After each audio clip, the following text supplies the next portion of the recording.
Good evening, sir. So, sir, when we talk about the common consciousness and the way you were explaining it, is that also just the conditioning? Yeah, that's what. See, material is conditioning. That which is a product of certain conditions is called material. Is there anything in Prakriti that is not a product of its conditions? So, what is conditioning? Conditioning is both a process and an output. Everything is conditioned. There is nothing that just shows up. Everything is the result of a process. That's called conditioning.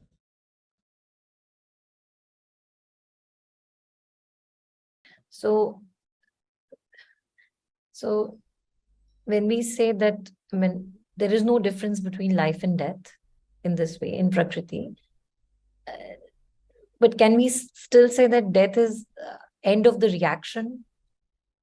Change in reaction, but that change is anyway always happening.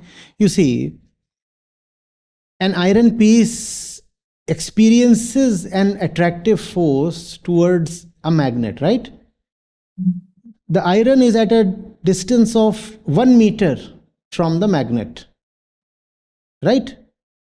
And the iron piece is drawn towards the magnet, and now it's at a distance of 0.5 meters from the magnet. What happens to the attractive pull? It grows stronger. Right. So something has changed. Changed, nothing else. That's not death. That's not nothing else. That's just change. In one condition, you were behaving in one way. Now your condition has changed, so you are behaving in another way.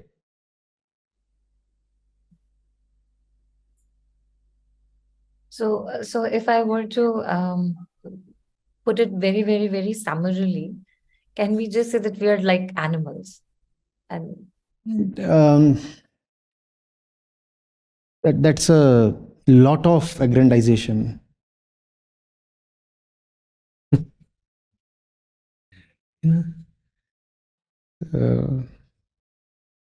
But yes, given that no animal ostensibly has enrolled in this course, we can say that and get away with that. But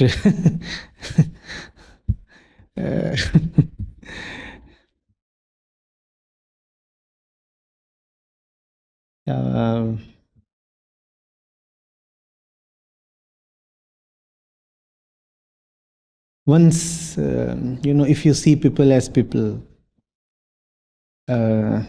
you'll be very angry at them. If you see people as animals, you'd still have some expectations. But if you can see people as processes, the first thing that you will lose is anger.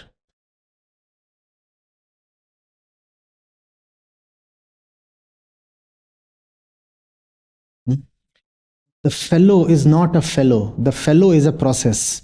How can you get angry at a process? The fellow is not a fellow. The fellow is a mass of chemicals. How can you get angry at hydrogen peroxide? You are calling that fellow by some name. Give me a name. Some fellow you get usually angry at. Tony. Tony. Tony is not a person. Tony is a perchloride. So are we all. Ahimsa is not about not getting angry on people. Ahimsa is about seeing the pointlessness of anger. The fact is that the other fellow cannot help doing what he is doing because he is a process. The iron piece cannot help doing what it does. Just as you call animals not as he but as it, start calling people not as he but as it. And then you find that anger becomes untenable. There is no person. There is just iron and magnet and nitric acid and sand. How do you get angry at sand?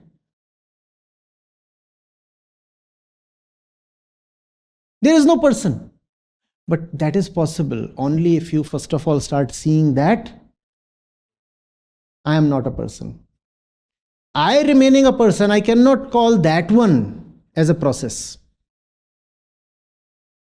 There is a process here, there is a process there. What is there to get angry about?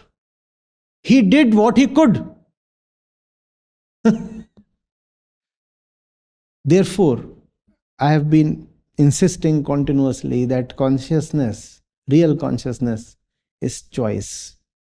In a process, there is no choice. The fellow in front of you, how much of choice does he have? If he has no choice, why get angry? And if he has choice, then the mark of having choice is that you will not choose wrongly. And then you will not get a reason to be angry at him. Had he really had choice, he would have chosen rightly. And had he chosen rightly, you would have found no reason to get mad at him. Right?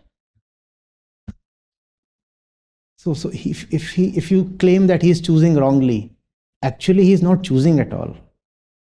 There is nothing called right choice and wrong choice. There is just called the presence, something called the presence, and something called the absence of choice.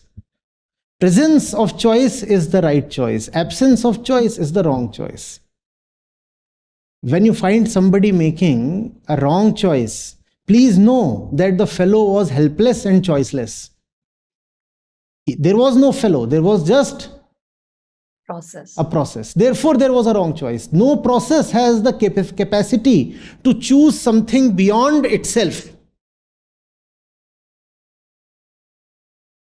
You do not exist. How do I get angry at you? You do not exist. How do I get angry at you? You are a mass without a center. Who do I get angry at?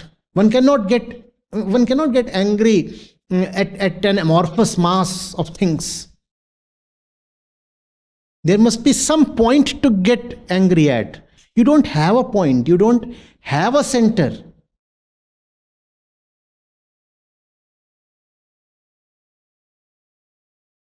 So what we call as the wrong center is actually no center. There is either a center or just looseness. There is nothing called the wrong center, really.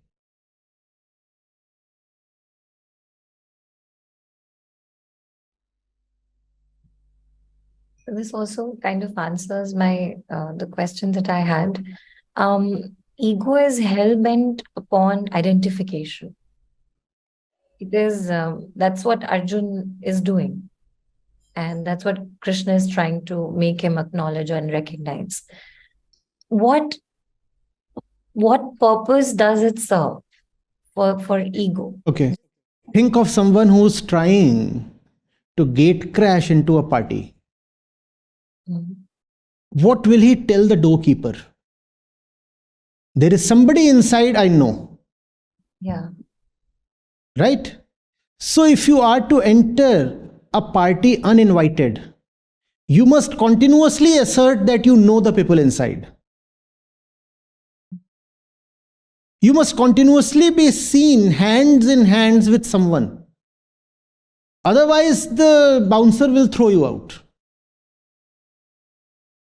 Are you getting? Okay. There is a hotel. You don't really have a room there. You don't really have a room there. Huh? Still, you want to enter the hotel.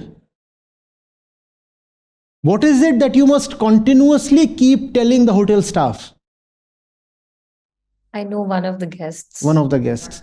And the fact is, you don't know any of the guests. So what do you keep changing? The names. The room number that you quote.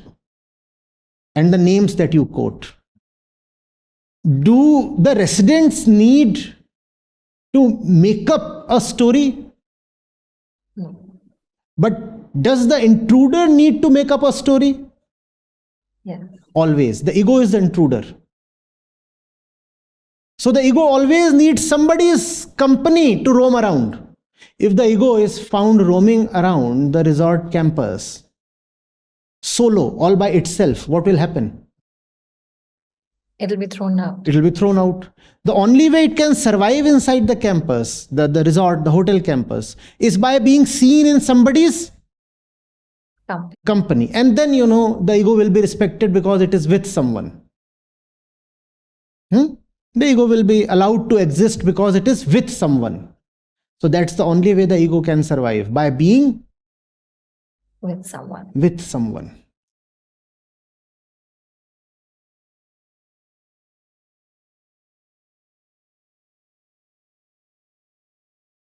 And the ego always says in its own justification that the residents need me, therefore I exist.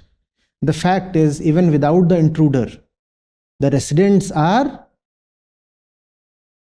completely adequate, at rest, satisfied, balanced, in harmony.